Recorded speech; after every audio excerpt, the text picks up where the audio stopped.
Here. Kathy Cox. Here. Nicole Cohen. Here. John Maston. Here. Stand and join me in the pledge. I Pledge allegiance to the flag of the United States of America and to the republic for which it stands, one nation under God, indivisible, with liberty and justice for all.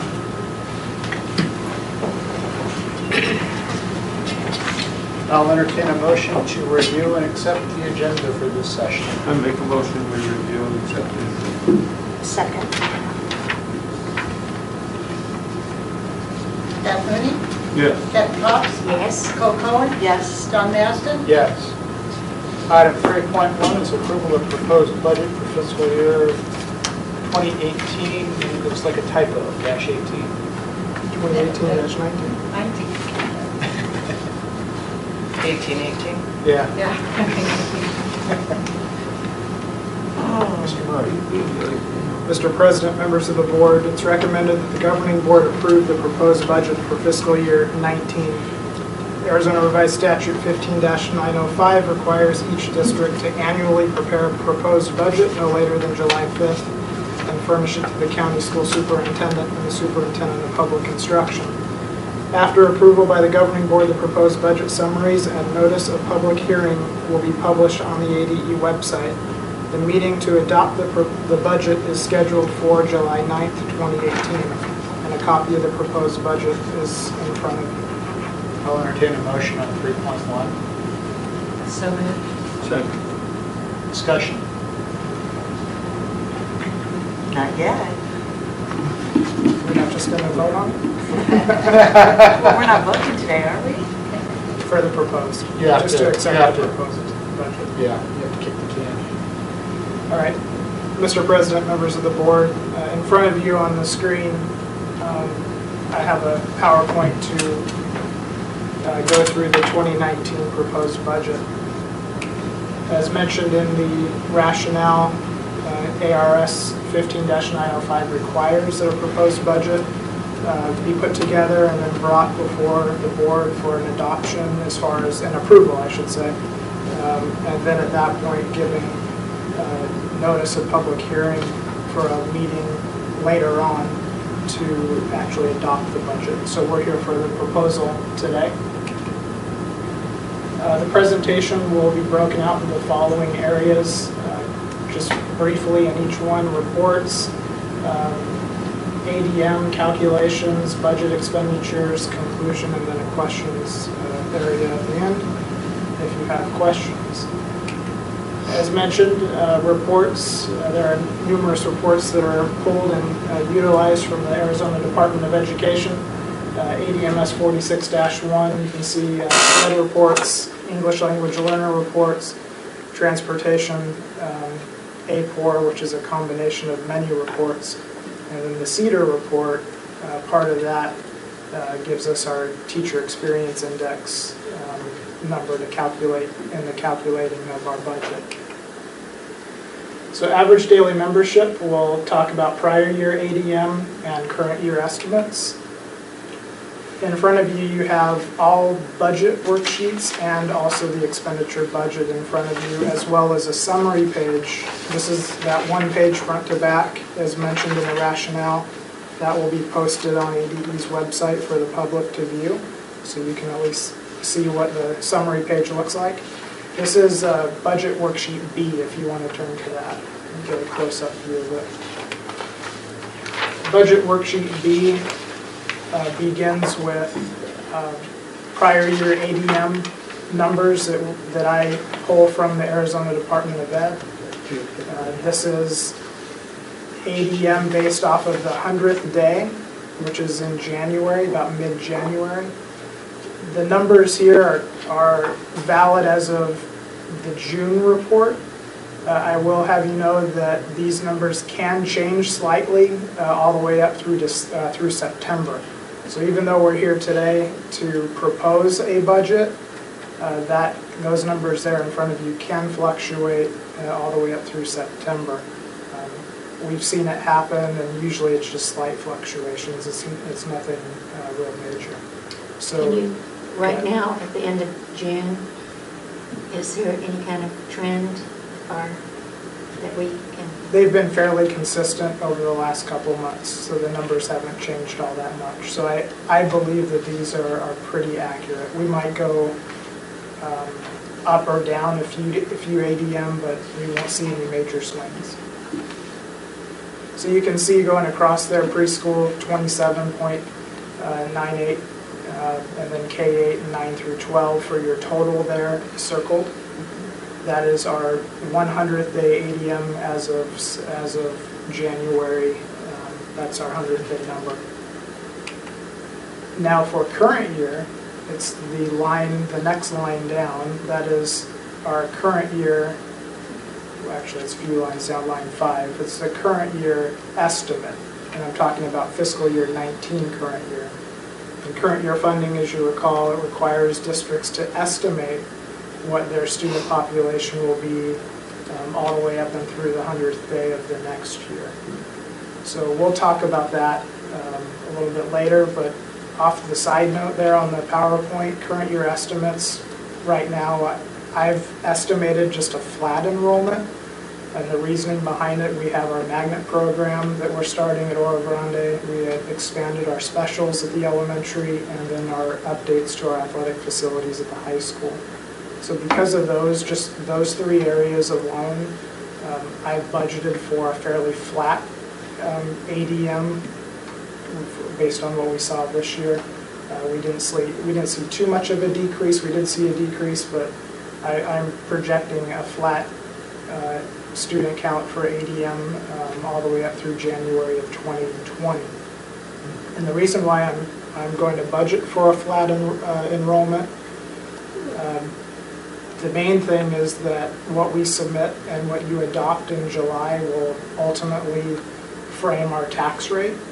So if we budget or estimate too conservatively, then that has a negative impact on our taxing ability and receiving revenue for M&L.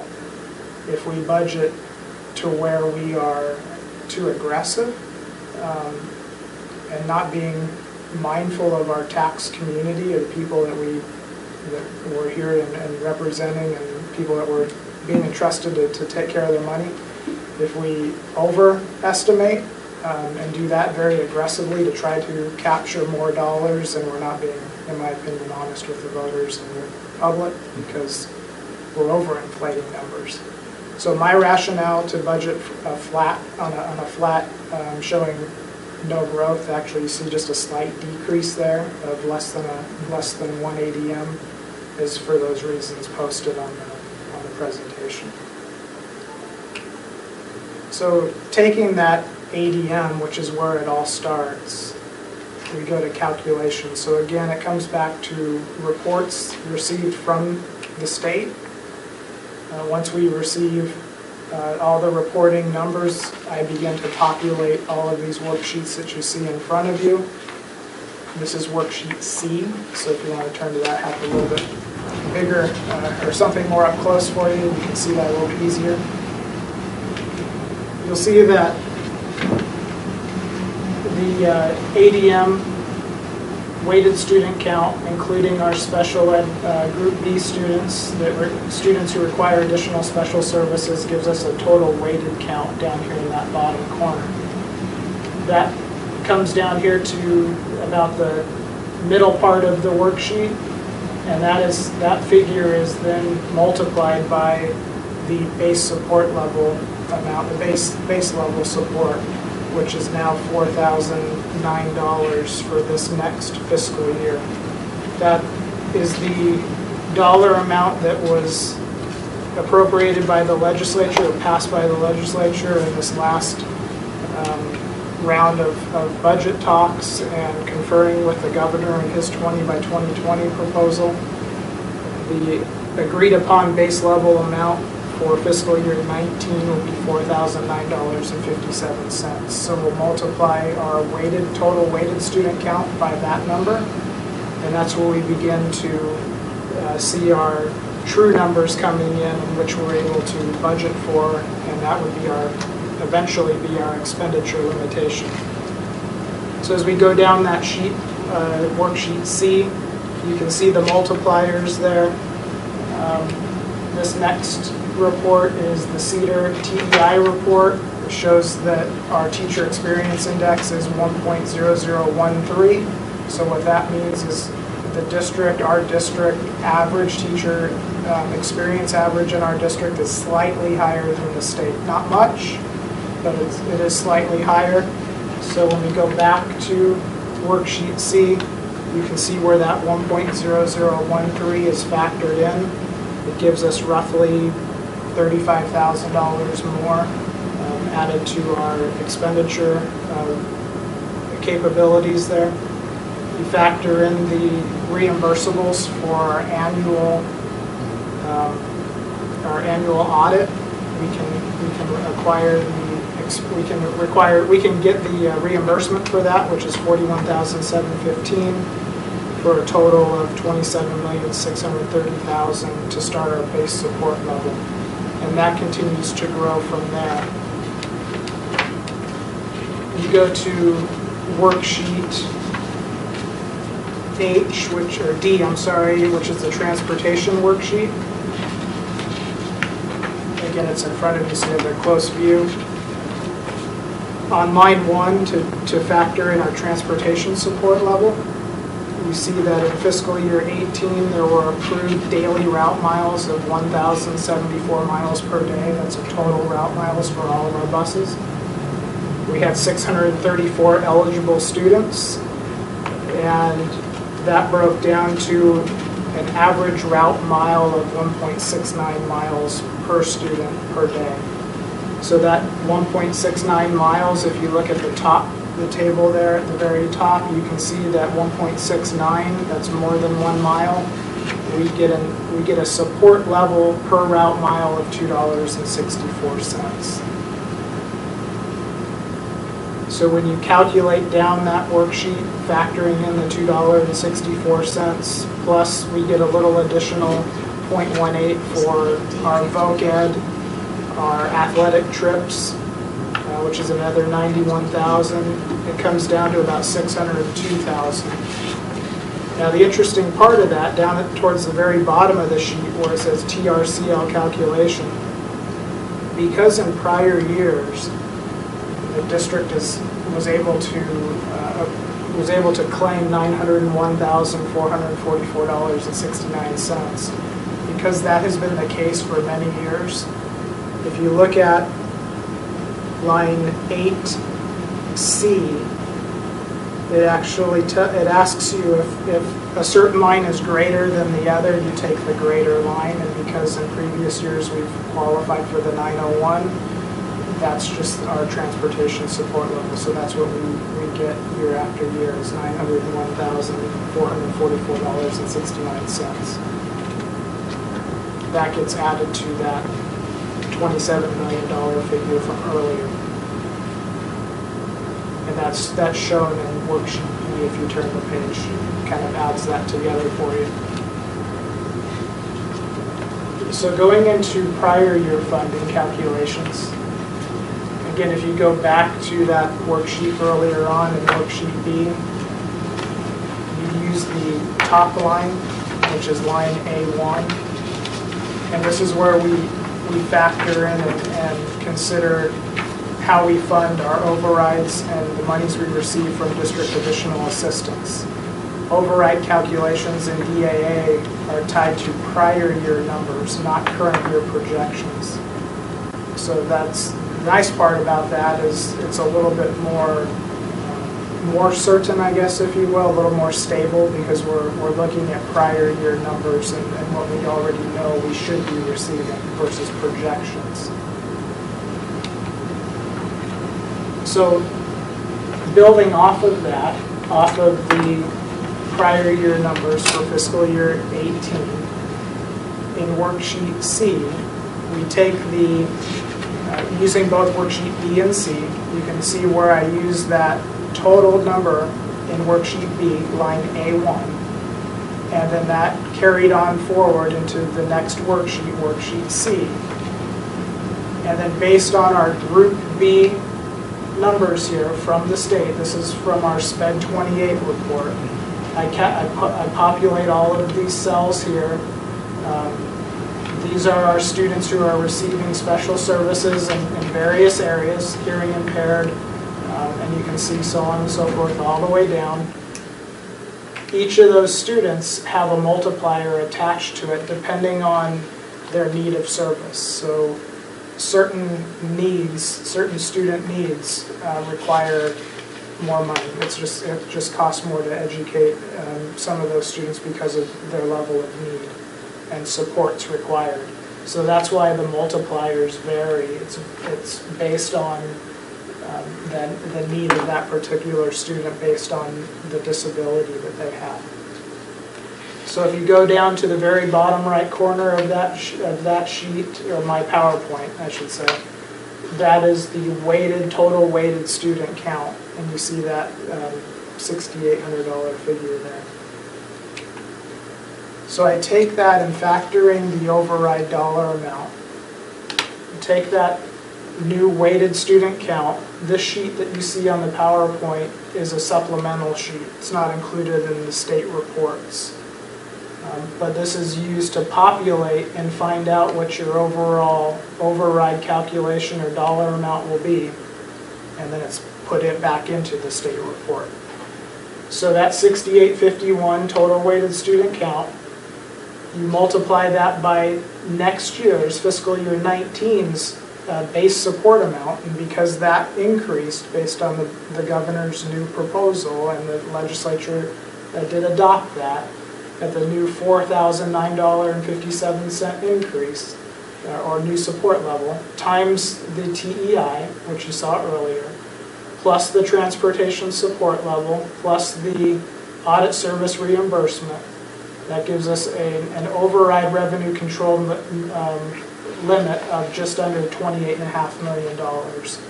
When you multiply that by the 15% override the voters approved back in November 2016, it calculates out to $4.267 million. Last year, we were only able to claim the maximum for first year. By statute, you have to identify with the voters. You have to actually let them know what your cap is going to be. And that was, I have it over here, it was like $3.9 million. But because we were held to that limit, that ceiling, we couldn't go over that. Even if we qualified for more, we couldn't levy for more than that. Now that we're in year 2 and beyond, our levy for our override will be a true reflection of the 15% based on the revenue control limit. So this year we're anticipating roughly $2.5 million more. I'm sorry, $250,000 more than last year. 2.5 would be nice. So 4.267 for the override. And again, this is based on prior year ADM, which the state is still finalizing. So as those numbers adjust slightly, that dollar amount will also adjust. And we'll just capture that again in the revision. Whatever the final numbers will be in the next revision, when I come before you and revise the budget, could be December, most likely May, we'll capture that difference in May. So again, still staying on the topic of prior year funding versus current year funding projections. This is a worksheet that we use to calculate for district additional assistance, and that is a part of worksheet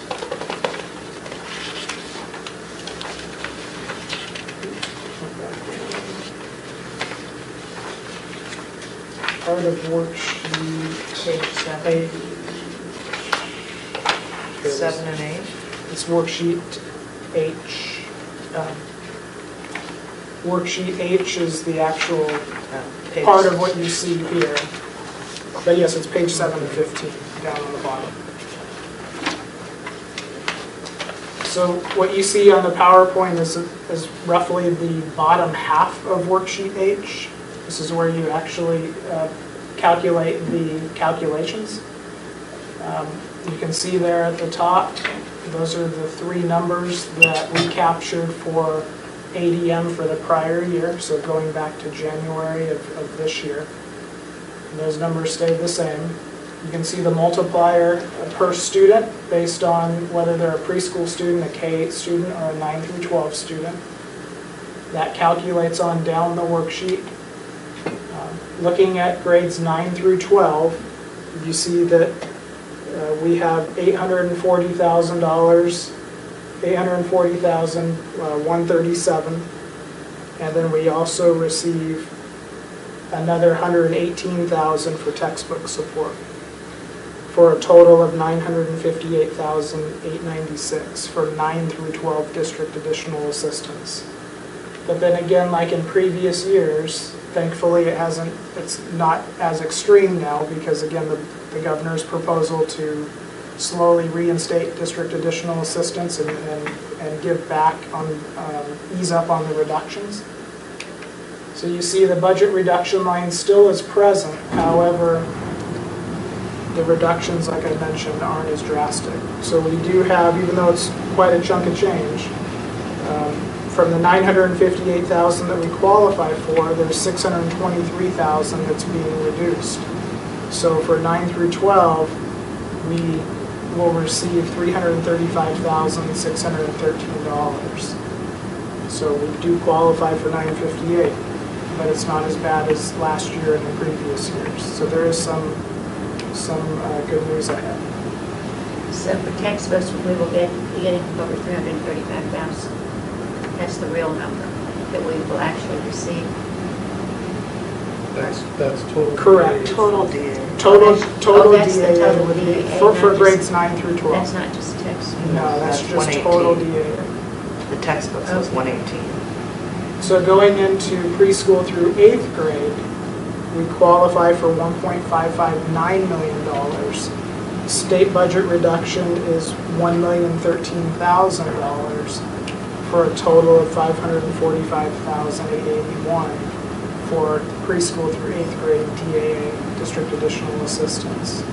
So again, we would typically, if these calculations were to be true without budget reductions in place, we would qualify for $2.5 million in district additional assistance. This next year, fiscal year 19, will receive, again, pending final calculations, will receive around $881,000 in district additional assistance. Last year it was around $316,000. So we did see about $500,000 additional, more than $500,000 more in district additional assistance. What was last year? 300? About $316. Okay. I can get you the That's exact fine, number. just approximate is fine. So now going through how the budget is calculated, the reports used, the data used to fill in these sheets, we're at the point of the expenditure.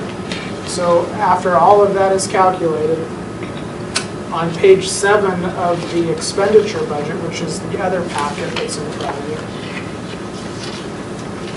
it's page 7 of 8.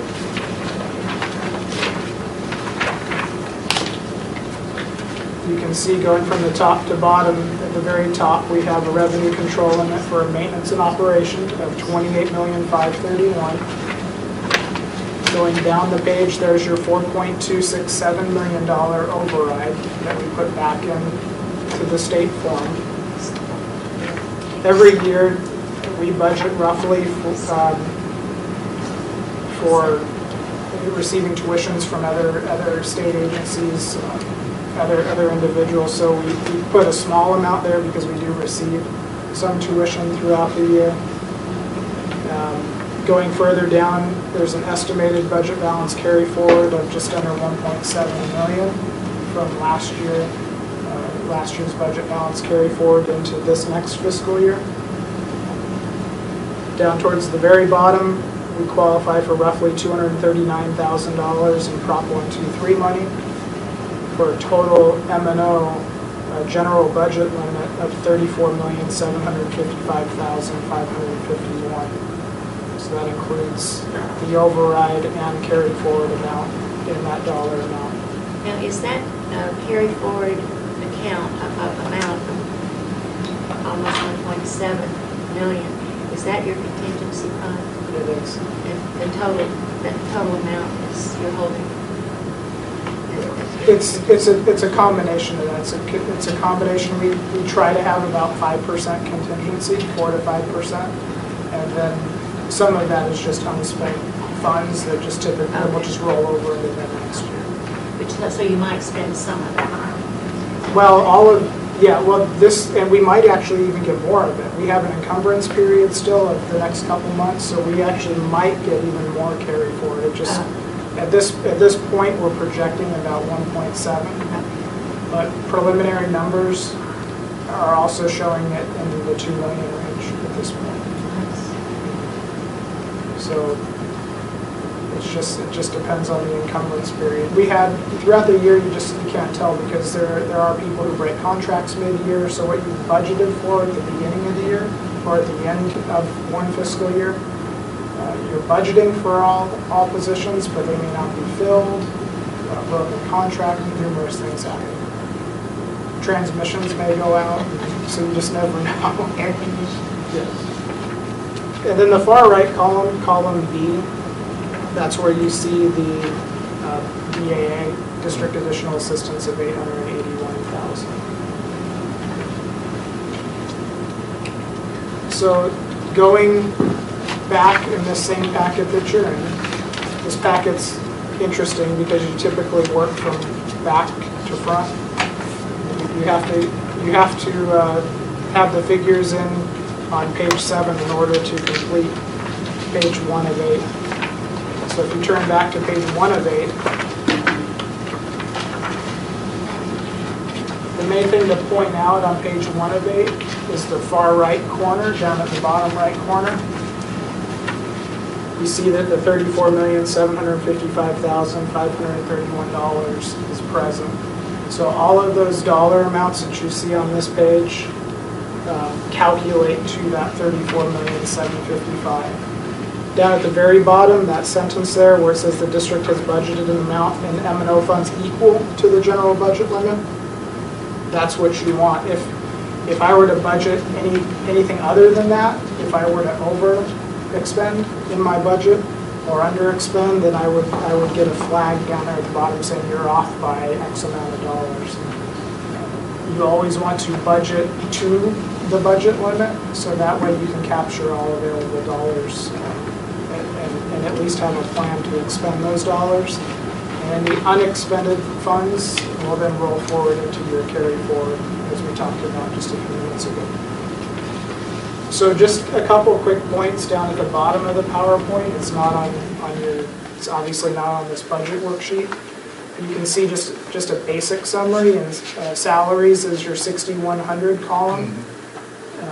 That's going to reflect your base salary increases that occurred both in March and just recently with the additional funding received from the state. Also includes longevity and stipends that are lumped into that 6,100 group. So coaching stipends, stipends for clubs, those things all included in the 6,100 group. The 6,200 benefits column will reflect the insurance premiums, so there's obviously an increase there with a 10% increase that we committed to this next fiscal year for the EBT. It also includes other employment benefits, which it's pretty eye-opening because as I populated this sheet, there was a much bigger spreadsheet that actually funnels down to this small spreadsheet.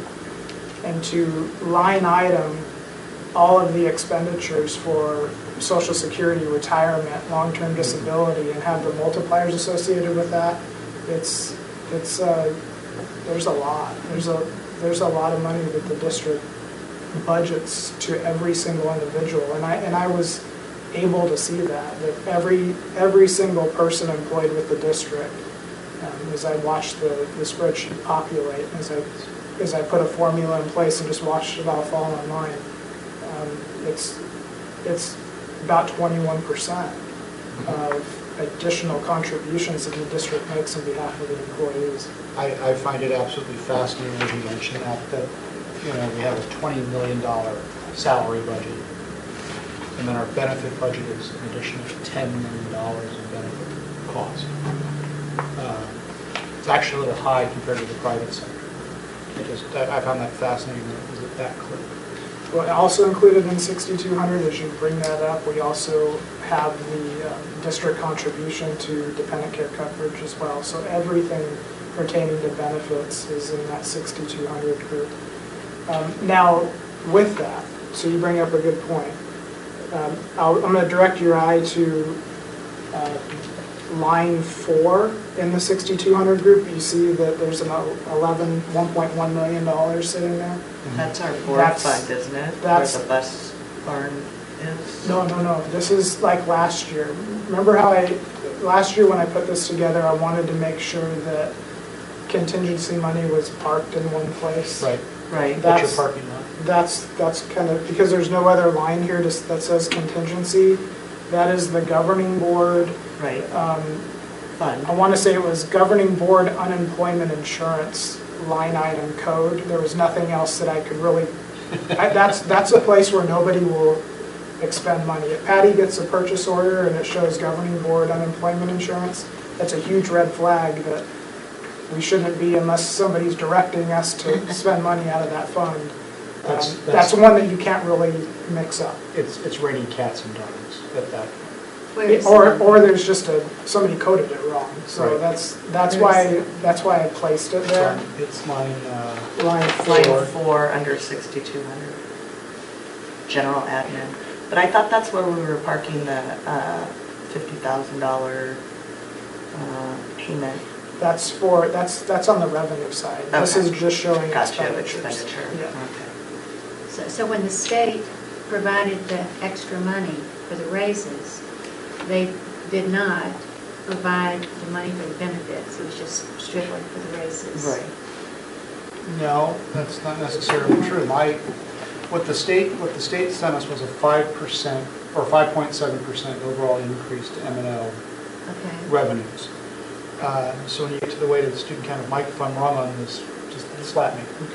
But when you get to the weighted student count multiplied by the per pupil funding number, that's gone up that 5.7%. There was enough in there to do, in essence, the increase plus the benefit overhead on that increase is the way they calculated it. Okay. The problem is, and when you look at this is the interesting math to it.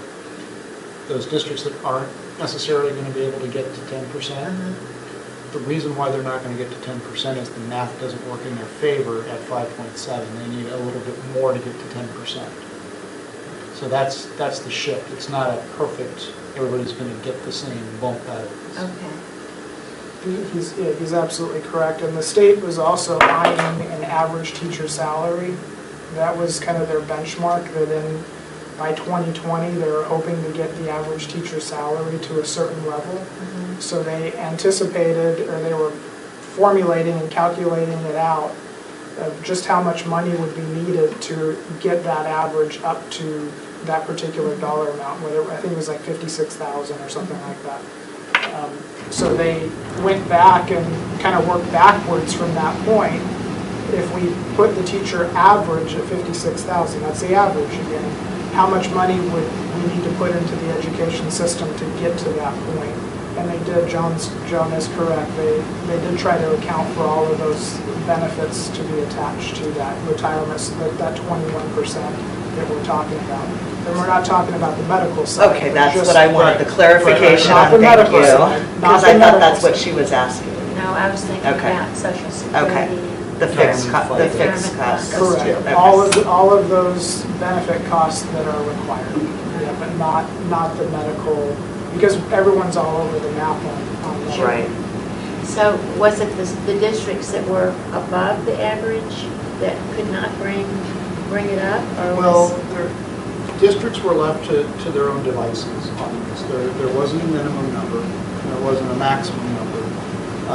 They made it so that the DAA increase was fungible, so you could roll the DAA increase into this if you wanted to, which that would encumber any of that DAA money moving forward. You know, and how the state has swept DAA money, that may not be such a good bet moving forward. The problem is on the lower lying districts. They either had an internal financial issue that cut it down below 10%, or because of the way that math works, they weren't able to take the 5.7% increase and get it to a point where they could actually pay that. Because of fixed cost issues or salary issue based on the 5.7% increase. So not everybody won. I guess. But And then when you throw current year funding, and whether you're a declining district or a district that's growing, Right. that also plays a big part of it. well, So if you're a declining district, that's something you have to always be mindful. and so when you look at the ADM, we're not projecting a decrease, we're projecting flat. And if, let's say we went down 100 children, that's worth about $400,000 to them. So when you start looking at the art, music, and PE investment and the magnet school and some of those things that are starting to come online, the investment in athletics, our communities making the football field out of the lawn and so on. If we can stabilize our ADM, we have a real fighting shot at this moving forward to keep our revenue at least stable. Okay. Does that help us put a bunch of extra money into a teacher's paycheck without having an override or additional money coming from the state? Probably not. But stabilizing that decline, I think, is the first big step in moving the district forward. Okay. Thank you. So moving into the 6,300 column, that column, you'll note that if you compare last year's with this year's, there is a decrease in the 6,300 overall because of our contracted staffing and support services. We were able to hire therapists and those type of psychologists and put them on payroll versus contracting them out for a much higher rate. We were able to actually hire those individuals and put them, like I said, on our payroll.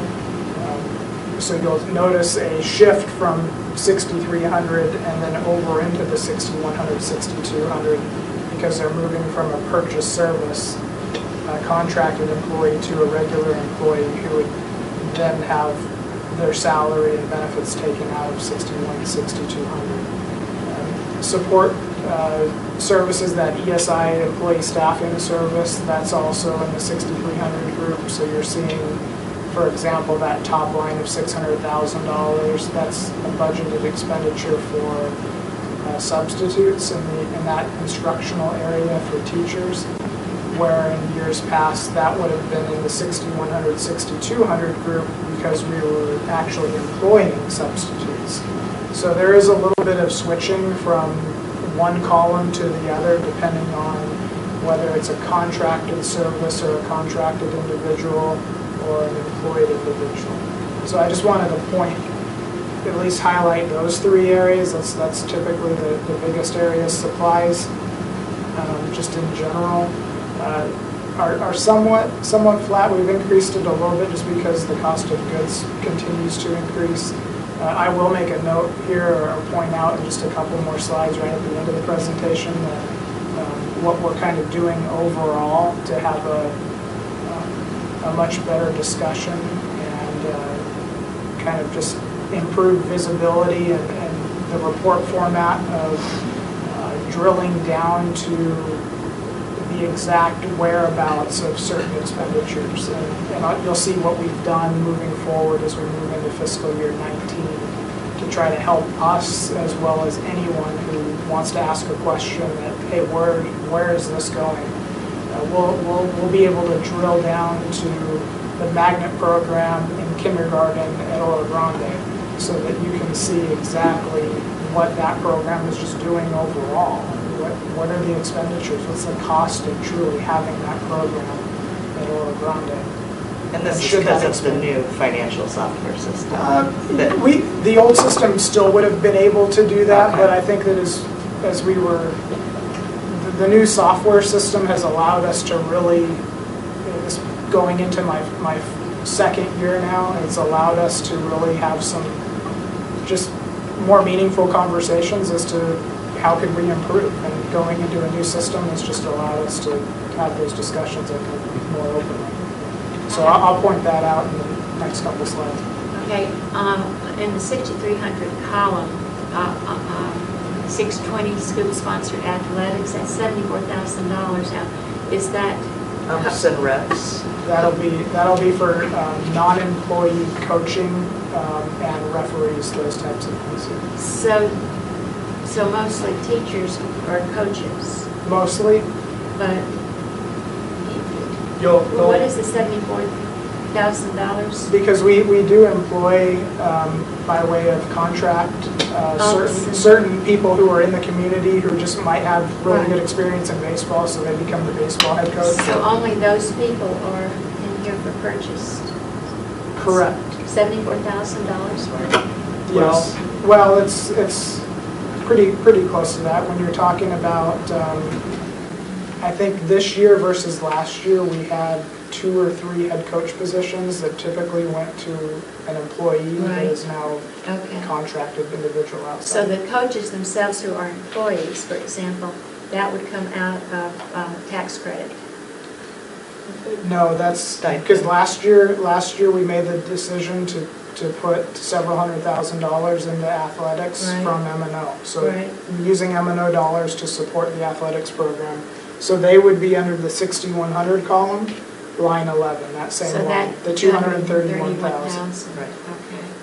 And then you've got your... Now, if I could also go on that, you have, not only do you have teacher stipends coming out of 6,100 and contracted employees Right. coming out of 6,300, but you also have substitute coverage for those Okay, coaches when they travel. okay. Their substitute expense is going to Okay. come out of that 74,000 as well. Oh, okay. So not only do you have I was outside individuals thinking that was coaching, but you high. also have substitutes Okay, to cover all right, those classes. Okay. And then left in tax credit then, other than your travel expenses and some equipment, and we're not paying any salaries out of tax, or I don't want to always call it a salary. We're not paying stipends or cost for personnel out of tax credit. Strictly now all coming out of this. Correct. Okay. I'd have to go back and find and really make sure that that's accurate, but all of our, out of 620, all of our coaches, all of the substitutes, and also the athletic director at the high school receives a portion of his salary out of 620. It's coded to that. So he's partially out of 620 because he's the athletic director. Right. And then he also has regular vice principal responsibility, Right. so his accounting code is Sure. split between 2. I just always want to keep track. When I got to the high school, no one knew what the cost of high school athletics was. It was nowhere. It just got paid. And then Missy told us we had to figure out how to pay for it ourselves. And Roger and I, we were taking invoices, we were taking, you just can't imagine, we had to put all that together. I think then it was over $400,000, and we had to figure out how to pay for that. And it all, pretty much except she paid for transportation. And now I see the district is taking, a good share, and that's wonderful. But I want to always know what is the total cost of the high school athletic program, so if we can ever absorb that somehow and not have the kids have to pay that athletic fee, so we really, really know the total cost. It's important that we know that real number. And I can get that because all of this is M&O. So this is strictly, this doesn't even include teachers who are paid out of grants. So Okay. what you're looking at is the maintenance and operations Okay. budget that has to be approved. Sure. So there's That's right. obviously That's many right. many Okay. other funds associated with running the district. But I can get that number for you. Well, no, I don't need it. I'm just saying, it's just good for us to always, when we have a goal, which is to have kids not pay. I have a spreadsheet that Okay. put this together of every single sport, and every teacher that is receiving a stipend to coach or be an assistant coach out of that sport, and it's It's not cheap to run an athletic program. I can tell you that. Whose goal is it to make the kids not pay anything? Is that, Well, John had just mentioned a little while ago. I didn't mention that as a goal. What I had said, while you and Pat Or were maybe it was conversing Pat. about it, I had said that I would like to see a participation fee for every student at the high school that was much lower than the threshold that would cover, that we have now for athletics, that would cover any school-related activity or fee or what have you. So if you needed to pay a fee to be in wood shop, that was taken care of. Kind of levelize that playing field a little bit. Well, you have that now. You know, Woodshop has a fee. A lot of those I places do. understand that. But what I'm looking at is how do we lower the barriers on everything? And how do we make the barrier for a student to do something within the school system for things directly related to the school, whether it's athletics, or, you know, they need to pay fees for their CTE program or what have you. Not necessarily some of the extracurriculars like say an Interact or a Key Club or something like that, but how do we start to levelize some of this? Because you've got families in our community that are making 10, 12 bucks an hour. Each adult in the house is working, and their take-home pay is not enough to where they can simply go, here's $400. but that's why we have the tax credits. I understand that, but if you could figure out a way to do that, that tax credit would go a whole lot further. And I'm glad you mentioned that, because the important thing for us to remember is for the last 2 or 3 years, there's been a strong emphasis on the part of some legislators to get rid of tax credit because they've reduced their revenue. And if that were to ever happen, It's part of the Red for Ed movement too, is to get rid of the tax credit. is it? Yeah, it is. What we need to do is we need to get back onto the budget, but I think it would be interesting to find out what athletics costs and how we currently pay for it. And another question is, I don't know, but how many scholarships we actually, you know, when a student wants to pay, it's really up to the athletic director. When a student can't pay, and an athletic director says, we'll figure out a way for you to pay, and sometimes he says, you're going to need to go out and find some tax credit money, or you're going to need to do this. But in the end, to turn a student down because you know for sure he's just I not going to. don't know that we've ever Yeah. turned a student down. Yeah. That's what I For mean. lack of money. So it'd be nice to know how Well, that'll- much has gotten absorbed. That'll show in our funding sources. And you'll recall as well, prior to going out for the override, that was the major talking point in trying to help and assist with lowering that athletic fee from $800 to $400. And as part of that agreement, we were going to take funds out of M&O and pay for coaches and substitutes to help them, to help offset the cost of the impact of tax credit. So I could put all that together and see what we're contributing out of M&O and what's being contributed out of tax credit. When you have time. I'm not trying to put any pressure. May not be tomorrow. I will get it for you. I have email for you. Just a good thing. Can I ask a question on this page before we flip it? On 540, the Joint Career and Technical Education vocation, it was my understanding that we weren't using that, and now I see for prior FY18 we have 3.5 full-time employees. Last year, we did have 3.5 because last year was that transition year of, well, I should say this year. This year was the transition year between funding all individuals out of 300 versus the 270 account. So this year, we made that transition from the old 270 JTED to the 300 program codes for CTE. Okay.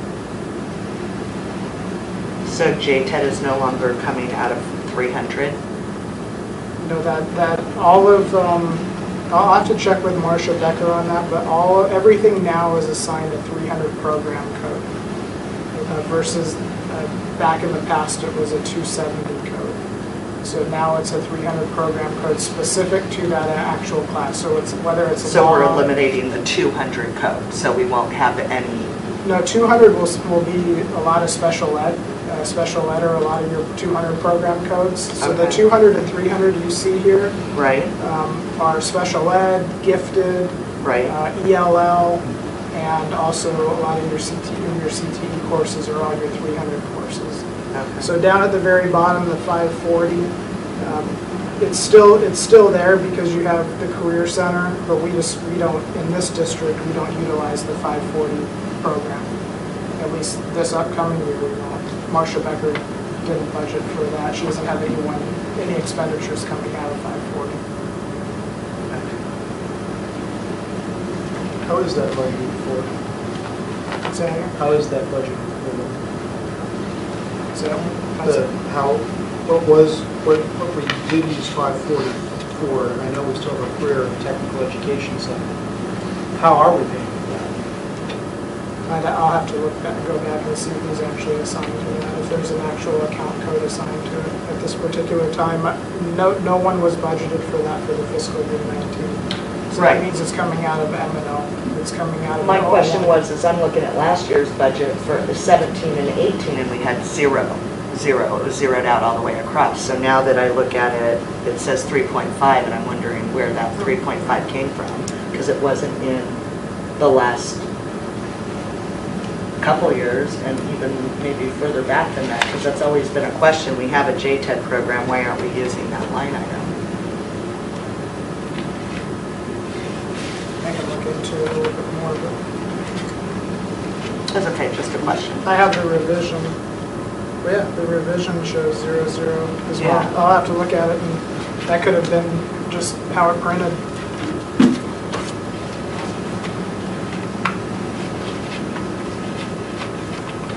Those are typically uneditable fields, so I'll have to go back and look at it. But there is, as you can see, there's nothing budgeted for that line item. Right.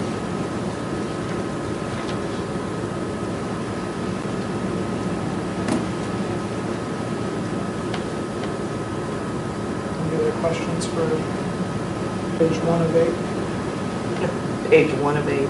We're not going to go through all 8. This just happens to be page 1 of 8. Are we scheduled to be out of here in 4 minutes? We will be. So this is getting right here to the summary. So just by way of information, this is year to date for this current fiscal year that we're in for classroom site funds. We've received our May payment. We should receive June any day now since it's almost over. But right now we're currently at the 2.2 million of monies received for classroom site funds. The employees, we're going to try something here because traditionally we've paid out in November, March, and then July for classroom site funds. When we pay out in July, we roll over a ton of money from the last payout in March and all of the monies we receive. Typically when we pay out in March, we're paying out, we only receive money up through like December. You can see here, we received the December payment on February 5th. January's was on February 23rd.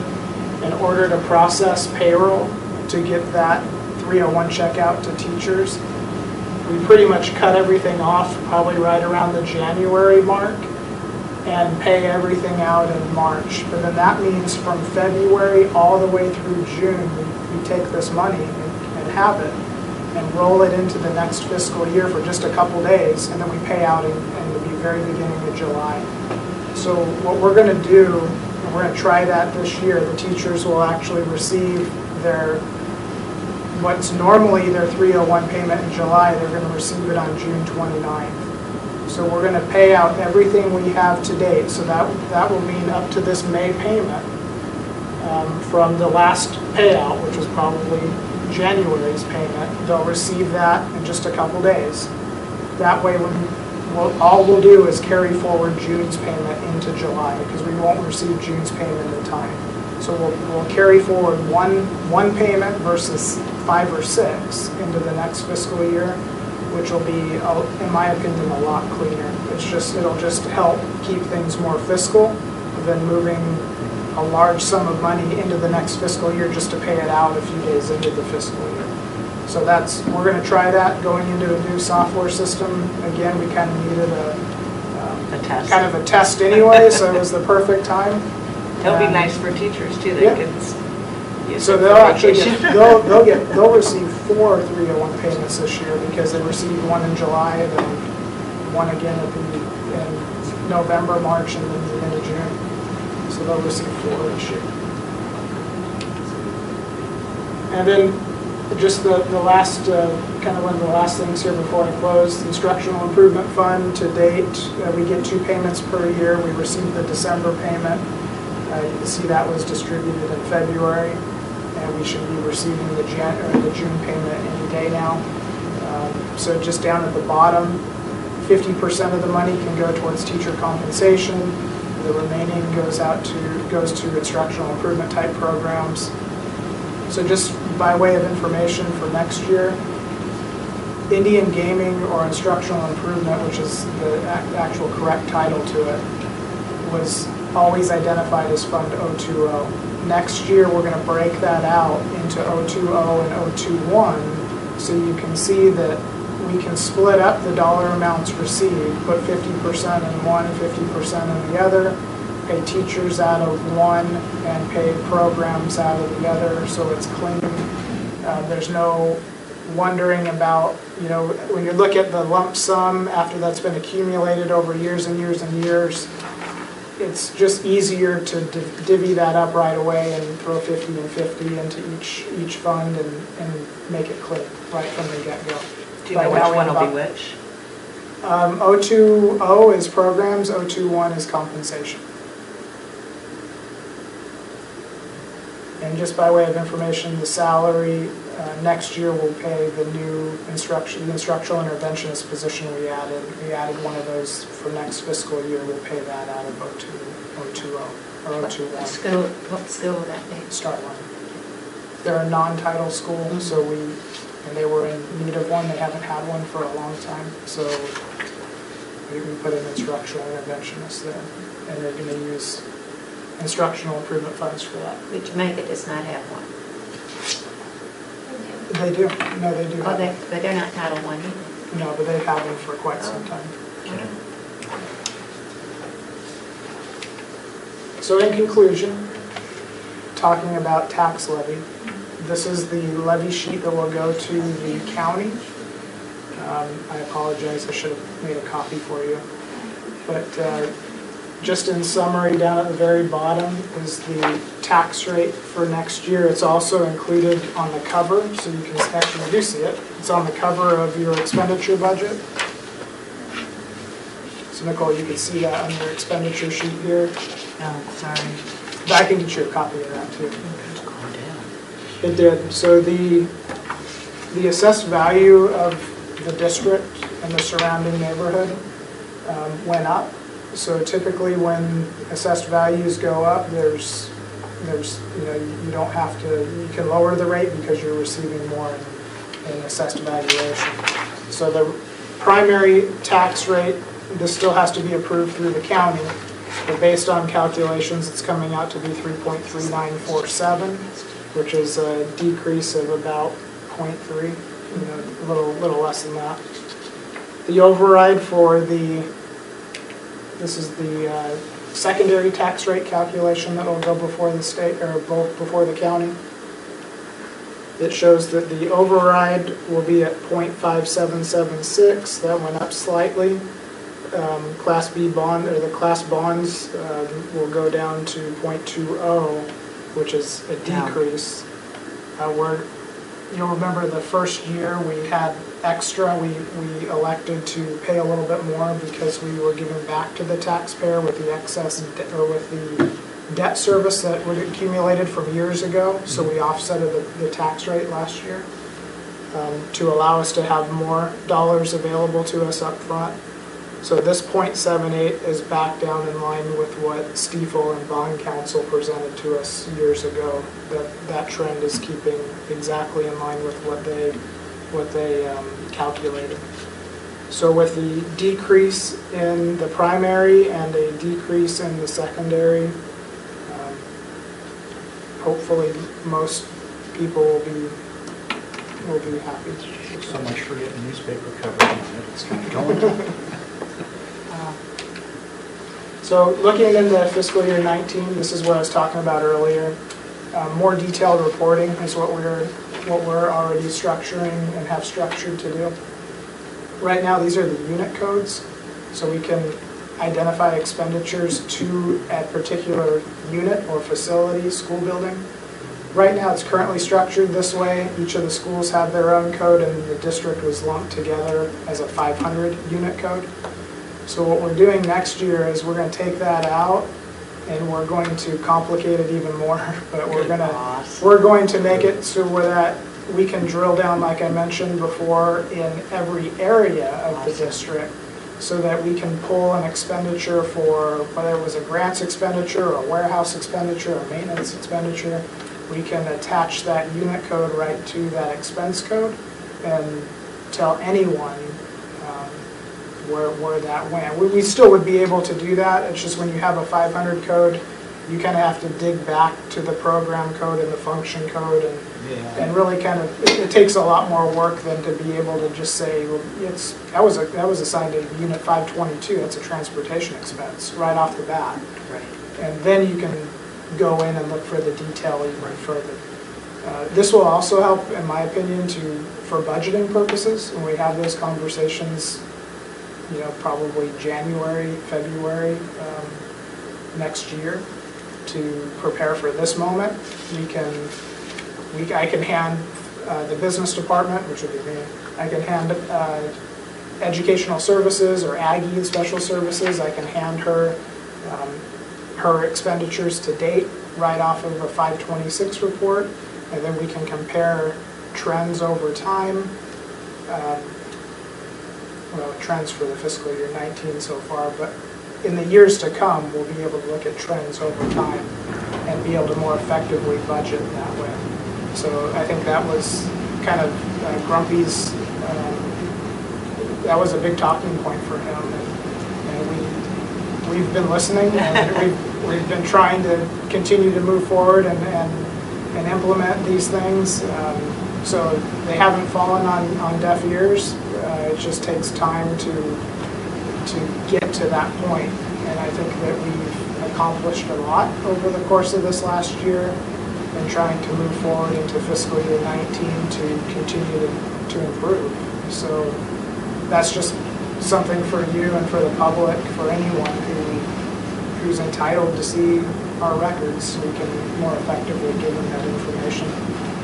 Were you able to budget more for classroom supplies? That did go up, that did increase overall. It did increase. I can't tell you the percentage that it increased without going back to look at it. The numbers start to all blur together now. Have teachers been told yet that there is some money for ordering, or are they going to have to wait till they get back? When they get back, going into next year, the big transition is going to be getting our warehouse online and allowing all of the supplies to start flowing and being accounted for electronically versus paper pencil. So that will be in place at the start of when teachers come back. That in itself will be an adjustment. So once we get through a good part of next year and get that to where it's fine-tuned and everything's being accounted for and tracked properly, then I think we can start having those budget conversations as to what that would look like per site. That is my goal. I don't think I can get there by August, but that's, again, just another thing that Grumpy was adamant about. Yeah, he was really pushing for that, and like I said, we're trying to listen the best we can and try to execute the best we can. So the last thing there, Visions we go live in just a couple days. Yay. So it's been a lot of work. Thank you. But it's the overall attitude with the people in the business office. If you take the transitioning work out of the equation, I think they're overall very excited and optimistic about what this software system will provide by way of just efficiency and Reducing redundancy. yeah. So we're excited about that. Getting to this point, I told everyone that in the office, I said that we're going to have to go out to dinner. Come October, when we get through the encumbrance period and the auditors, we're going to have to go out to dinner as a group and just Celebrate. my treat. Don't tell them that. I haven't heard any discussion on adjacent ways, so does that mean we're not going out for adjacent ways? No truth in taxation. We still have 600,000 in adjacent ways. Mr. Simpson is finalizing a plan going into next year to be able to identify certain sites to start spending down those dollars, because there is a need, but we need to make sure that we do that In conjunction with other bond to projects. complement other bond projects, sure. And there's just some areas, for example, this parking lot out here, if you drive through it, you'll notice that there's like a fine grain of black sand all throughout. It's in the drains, and it's in other school sites too. But that's just a testament of why we need to reseal these surfaces, because that should have been resealed probably a couple of years ago. But that'll be part of adjacent ways. We're only able to use adjacent way dollars in certain identified areas that are designated from the fire marshal. And he's been really good with that. I've been really impressed that John actually has an aerial map of every school with the fire, with approval of the fire department of identified adjacent ways areas. So it's all marked in red. And that way, when he goes to the SFP to obtain approval, it's already stamped or signed by the city, saying that these are adjacent ways, right-of-ways. We would access these areas here to get our emergency vehicles in and out. And it seems to help the whole process. So that will be a fiscal year 19 project. So more than likely in fiscal year, but you will be here. Oh, More than I'll like- be sitting out Well, there. But that'll be something that more than likely there'll probably be a truth in taxation next year, depending on the outcome of the monies, depending on the projects that we need to accomplish. But they'll be strategic. These are the 2 or 3 projects we want to accomplish next year, and this is the dollar amount we're anticipating to fund those projects. And it'll be based on the project. And they'll be done within that year. That's the goal, because they've been identified and we're ready to move forward. We just need to obtain the taxation to fund the project. That's the goal. Any adjacent ways moving forward that's why I haven't gone out for this 2 years now, because the money's been sitting there We've tied up on an athletic field and other things, and I'm not going to tax if we're not going to have a valid expense for it. Thank you. So just for public knowledge, these sheets will be available on the website. You can click on finance. That's the drop down, click on budget and financial reports. And then down on that on the left side there, you click on budget and financial documents. It opens up and you'll be able to select the budget proposal to view. So I was hoping there would be more people. It's so nicely housed on your website, everything. The annual budgets, the annual financial reports, the CAFRs, the vouchers. It's perfect. I love it. Thank you. That's it. It's very transparent. Any other discussion on the budget?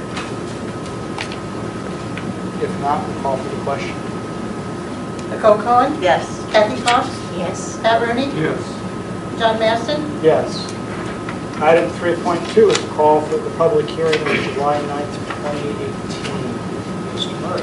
Mr. President, members of the board, it's recommended that the governing board call for a public hearing on July 9th, 2018.